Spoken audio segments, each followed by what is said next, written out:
simplification. We're going to talk about what's real, what's not real. To do so, I'm joined by Nicholas Galante. He is the Programmatic Manager at Direct Agents, and Brian Zaben, who is the Director of Programmatic Strategy at Digitas, LBI. So, when it comes to simplification, this gets thrown around. Nicholas, I want to start with you. Sure. What ends up being the big challenge within your organization? Right now, I feel like most of the brands that come to us, they come to us with very specific needs. Most of sort of the value propositions of programmatic are now pretty well known. Automation, scale, efficiency.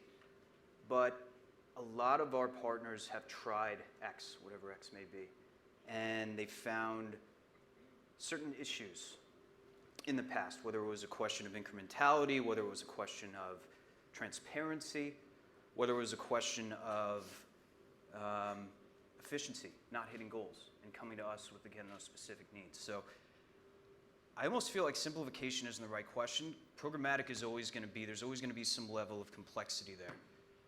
But it's our job to sort of figure out the interior and allow the brand and the partner to sort of dictate strategy, direction. So there's no like sort of internal challenge when it comes to the sort of complexity. I mean, that's your job is to sort of sort it out. Correct.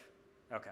So, Brian, how about within like a large agency like Digitas? I mean, we heard about Starcom trying to train 1,200 people to sort of speak programmatic. Sure. So getting everyone on the same page with the 101s, et cetera, we are completely on board. That's kind of table stakes, right? Okay. People need to speak the same language. We know that. Where the simplification, the challenge comes is now how do I take my media team, educate them on how to create media, leverage the tools that we have to create sophisticated media plans. How do I get my analytics teams to learn these tools now that they have at their disposal to go in and derive insights, create audience segmentation, et cetera. That's really the challenge we've encountered now, taking it to that next level and continuing to educate and learn over and over, which makes it less simple. Okay. But how about sort of external challenges? Sure. Externally, I think it's our job as the agency to educate our clients and our brands, similar to what Nicholas said, about removing some of the noise that's in the marketplace, coming with a point of view on platforms or partners or approach to programmatic. We can get into some of the private marketplace issues that we've encountered, and we might touch on that a little bit later. But I think really for us, the most external issues for us is educating the brands, making sure they're continually up to speed. Yeah. Nicholas, what are sort of external challenges that you run into in the market? Again, it really boils down to three things, at least with us. Right now, it's sort of creating a unified solution. Most brands have search, they have email, they have direct mail, they have all that sort of refer, social activity going on, either running in parallel or running all through sort of our roof. So with me, the biggest challenge is, again, proving incrementality. And then helping them solve for X. And in this case, X is porting away from last click attribution. We were speaking yesterday, one of the smartest moves Google ever made was last click. And brands just now understand this is not That's amazing viable. That you're still dealing with that. Absolutely. I mean, this far. Oh, yeah. Absolutely. I mean, is that part of the larger attribution challenge? I would say yes. Yeah, I think last click, it's embedded in our ad server. It's easy right now, right? It's very hard to pivot away from that. And business rules or models on the client side are still beholden to some of that. So one, we need to educate the client on that that's not the right approach, right? We all know last click's not the right approach, but how do we ultimately change their business model to reward the fractional attribution or whatnot? But embedding that into how we run reporting and how we make decisions from a optimization standpoint to a media mix standpoint, that's tough, and it's a process. Yeah. Do you have any specific examples of sort of success cases when it comes to that? In terms of incrementality. When I ask for specifics, then everyone looks at each other. No. And changing the sort of last click mentality and mindset at clients? So there are a lot of different models running around right now. One is positional, one is geometric breakdowns, but to me the most common sense way to approach this is in terms of time. I'm sure a lot of people in this room are familiar with the concept of time decay models. Mm-hmm. There are multiple touch points in the path to purchase. I'm telling a brand, well, your view-through event just took place within 10 minutes of seeing an ad. That's a pretty statistically significant point to make, and it allows the brand to say, okay, well, if a user touched search 29 days ago, they saw a social blast, they saw an email blast, they came to a landing page, they hit the cart, for whatever reason they didn't convert, and then within 5 minutes they see my ad, and then they ultimately convert.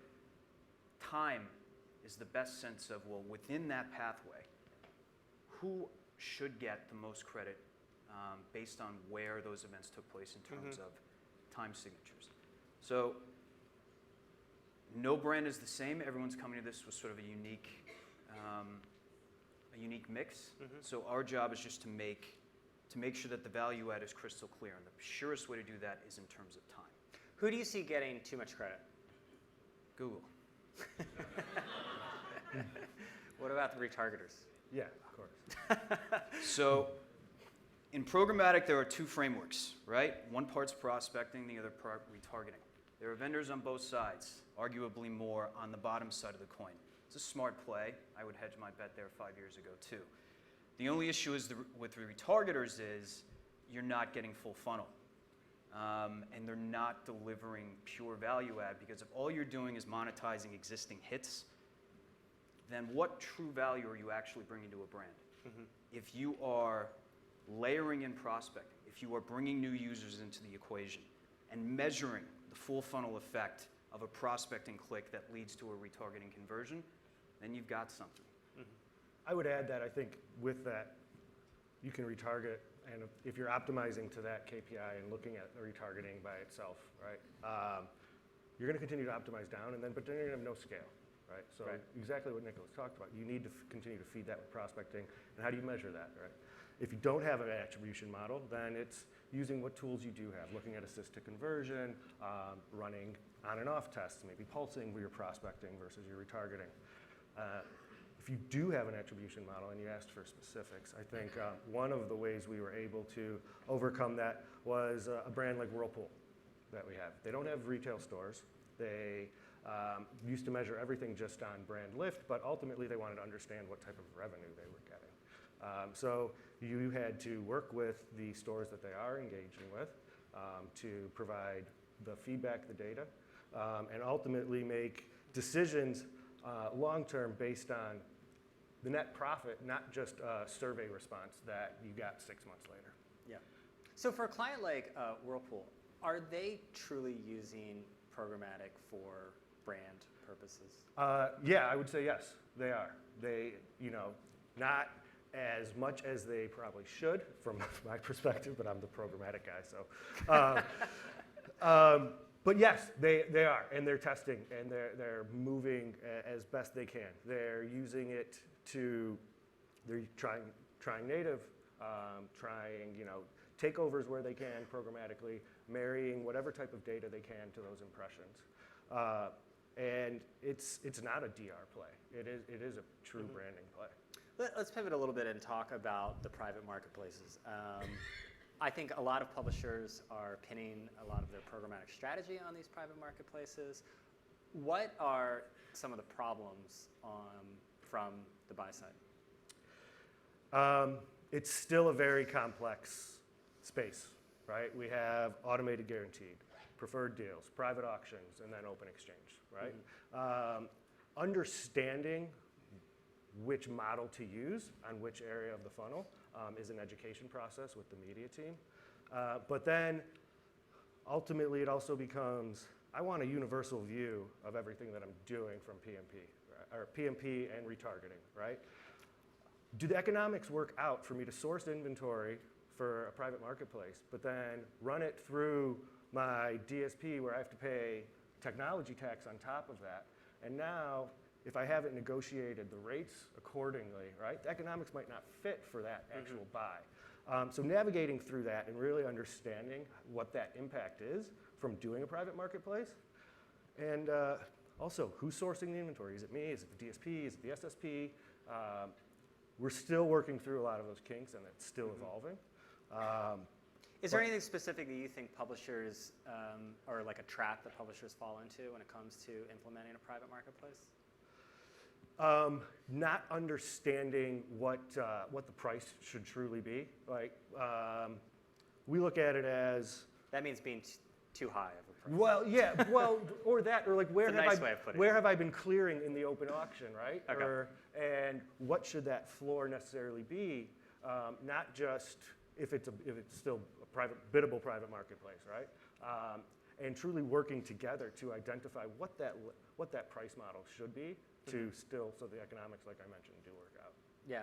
Nicholas, are you seeing those kind of challenges when it comes to private marketplaces? Are you mostly in the So the open best exchange? indicator of PMP is open marketplace, at least in terms of our testing. So I need to see a number of things. I need to see trends. I need to see time of day, day of week, placement, and then all those additional targeting criteria on top of it. For any given site, we're not just running PMP for run of site, unless one particular publisher over-indexes high for whatever profile we're looking to target. But for us, everything is performance-based. It has to lead to CPA, CPI, CPL, CPO, some measurable, actionable event. And if I'm paying 2 or 3x what I am on the open to accomplish the same goal, then we've got an issue. So generally, I approach PMP in terms of, am I getting a response in the open marketplace? If so, at what rate? And then compound a multiple and say, here's what I can realistically pay for this PMP. Yeah. But I understand from the publisher's standpoint, it all makes sense. With open, there wasn't margin protection. By putting in a CPM floor, it gives them peace of mind. But I feel like it's early, we're in the incubation stage, and we sort of need to find a balance between what I should actually pay to accomplish the same goal. Brian, I want to talk about mobile for a little bit. Okay. One of the things that was coming up in the publisher town hall was a lot of the struggles when it comes to monetizing mobile. A lot of publishers are just not seeing enough demand. That's what they said. Is the buy side a little bit behind when it comes to adjusting to this new mobile reality? I would say yes. If you're looking at performance-based campaigns, sometimes it's very hard to tie the mobile interactions, right, to the conversion, especially on a last touch basis if you're still in that model.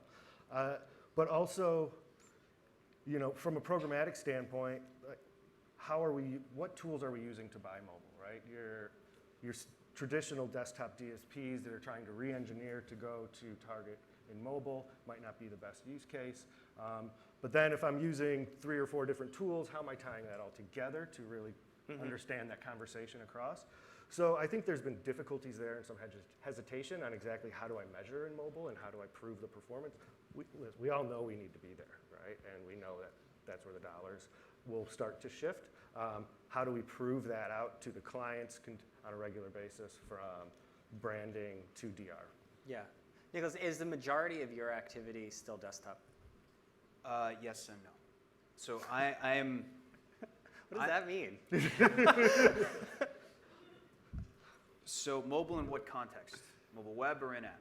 So we're doing a mixture of both, but in terms of tying in desktop activity to in-app, it's amazing. So right now we're, without naming names, we're running all the programmatic campaigns for a top 3 video streaming provider. And they are inundated with video. They are inundated with desktop. They are inundated with mobile web. But tying in a mobile web click deep link to an in-app activity, even with mobile measurement providers, is challenging. So you said a quote yesterday from Benedict Evans, 80% of the world is going to have a smartphone by 2020. And here we are playing with desktop attribution, improving last click. These are all obsolete environments.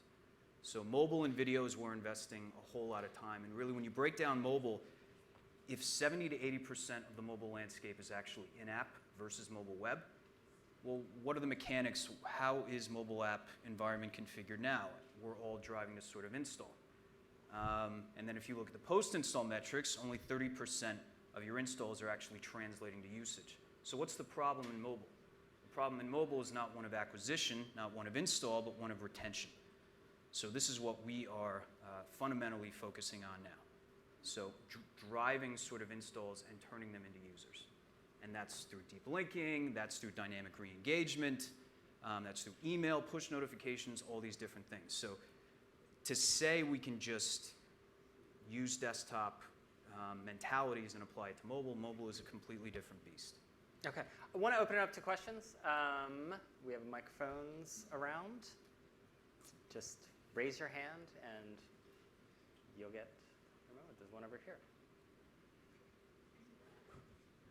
Hey, Brian, Nick, Seth Lazar from Programmatic. I heard a couple of pieces of feedback from Private Marketplace. It sounds like you guys are looking for performance in open auction and then tying that back to the cost in Private Marketplace. But when you speak about PMP, obviously one of the reasons why you're paying a little bit more is because it's private. I wanted to see if you guys are taking into account increased URL transparency, prioritization over the open auction, and building those private relationships that you may not have before. I would say yes, we definitely are. But from Nick's perspective, in a performance aspect, right, when that's what he's bound by and that's his objective, maybe not so much. From a branding or full funnel approach perspective, yes, I would say without a doubt, it's understanding where that private marketplace deal fits in the funnel, from an automated guaranteed again to a preferred deal to a private auction. And we know the end goal of automation, right? I think where we get held up is sometimes it's not very automated, right? That whole preferred deal. So I would say yes, depending on the tactic and where it lands with your brand, that is definitely an indicator of how we look at private marketplace. Okay, Nicholas, anything to add to that? So I would like to have this as automated as possible. I would like to be able to tap into PMPs the same way that I'm tapping into Rubicon, Pubmatic, AdX, every SSP that we're tapped into now. Make that process as seamless as possible, and that gives me the flexibility to test all the above and let the data speak for itself. So it's a tough question to answer. Again, I feel like it's a young space. It still needs to grow. Transparency is huge. Impression depth is huge. But I'm always asking the question, what does the word premium mean in private marketplace, and what overall effect does that have on my performance? Okay, cool. We're going to have to wrap it up there. Thank you very much for the conversation. Appreciate it, guys. Thanks, sir. Thanks.